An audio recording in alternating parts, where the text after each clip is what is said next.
Pemirsa, ibarat membesarkan anak singa, Panji Gumilang yang awalnya dibina pemerintah kemudian menimbulkan kontroversi. Di antaranya dugaan pidana penodaan agama karena ajarannya yang dituduh menyimpang, dugaan tindak pidana penipuan hingga pencucian uang.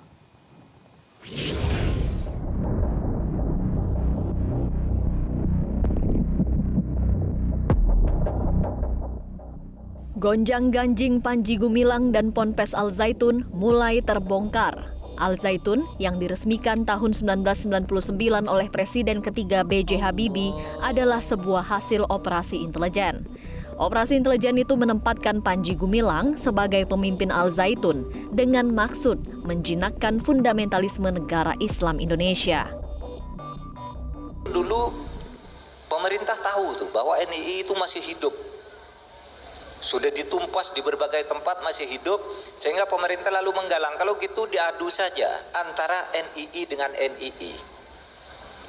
Maka dibentuklah NII yang ada tadi struktur pemerintahnya, yang kemudian dari NII ini salah satu wilayahnya itu Komandemen 9. Itu yang sekarang menjadi Al Zaitun itu. Fasilitas yang diberikan pemerintah kepada faksi NII di Al Zaitun ini diantaranya adalah uang hingga konsesi tanah untuk Al Zaitun. Menurut Wakil Kepala BIN periode 2001 hingga 2010, As'ad Said Ali, bantuan ekonomi hingga bisnis itu untuk meredam nafsu mengangkat senjata. Mengarahkan Habib Simian bergerak di bidang ekonomi. Dia punya bahan bergerak di sekitar Kalimalang itu, bergerak itu untuk anggota-anggotanya. Memang ada, diarahkan menjadi ekonomi. Prinsipnya waktu itu kata Pak Yoga, biarkan punya duit, biarkan punya gedung bagus, biarkan punya Mercy 4, istri 4. Kalau istri 4, Mercy 4, tidak sempat lagi angkat senjata, kira-kira gitu. Itulah prinsip yang berguruannya begitu. Namun ibarat membesarkan anak singa, Panji Gumilang sejak tahun 2010, pengawasan kepada Panji Gumilang menurun sehingga imam besar Al Zaitun itu lepas kendali. Menjalankan namanya Isa Bugis itu.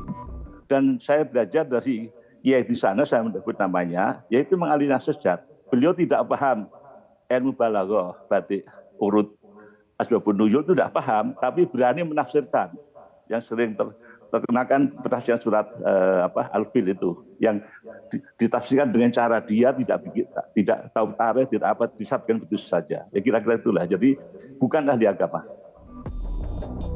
Menurut analis terorisme Al-Haidar, ajaran Panji Gumilang yang menyimpang sudah menyebar hingga menjangkiti tokoh-tokoh partai politik.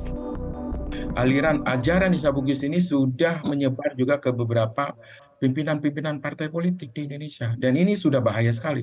Makanya banyak pimpinan partai politik kemudian itu melintahkan anak-anak buahnya yang ada di lembaga Darun Nadwah itu, yang di lembaga DPR itu, untuk membuat undang-undang yang kemudian melegalisasi hal-hal yang bertentangan dengan agama.